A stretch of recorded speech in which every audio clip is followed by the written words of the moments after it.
Bayangkan,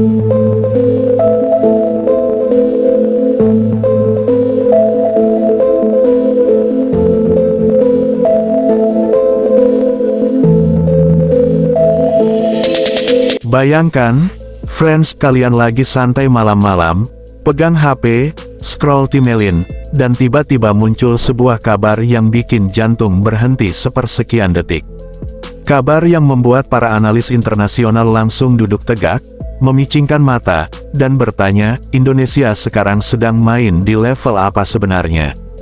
Karena di Kremlin, Moskow, Vladimir Putin baru saja melakukan pertemuan empat mata dengan Presiden Prabowo Subianto, dan topik yang dibahas bukan percakapan diplomatik biasa, tetapi menyentuh wilayah yang hanya terbuka untuk negara-negara yang benar-benar dipercaya, teknologi nuklir.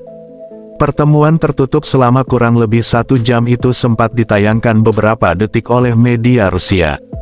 Dari ekspresi Putin yang terlihat jauh lebih lembut dari biasanya, jelas ada sesuatu yang sangat serius sedang didiskusikan.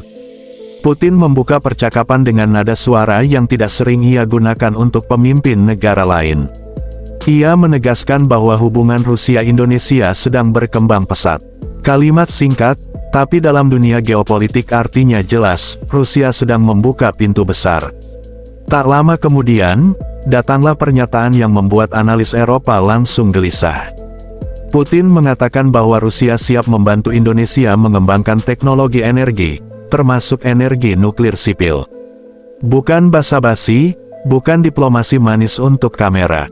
Ini pernyataan yang hanya diberikan kepada negara yang dianggap memiliki kapasitas untuk naik kelas dalam industri dan energi. Presiden Prabowo menanggapi dengan sikap yang sangat terukur. Ia menegaskan bahwa Indonesia tetap memegang prinsip politik luar negeri bebas aktif, namun tetap terbuka menjalin kerjasama dengan negara manapun. Dari gesturnya terlihat jelas bahwa ini bukan pembicaraan formalitas, melainkan dialog strategis antara dua negara yang memegang peran penting di panggung dunia. Dan sekarang Indonesia telah resmi masuk BRICS+, membuat konteks pembicaraan ini semakin kuat. Rusia tidak akan menawarkan teknologi nuklir pada negara yang tidak dilihatnya sebagai calon kekuatan besar di masa depan. Ini pertanda bahwa Moskow menilai Jakarta sedang bersiap naik kelas. Putin juga menyinggung soal stabilitas pasokan gandum, ketahanan pangan, hingga peluang pelatihan militer lanjutan di lembaga-lembaga Rusia.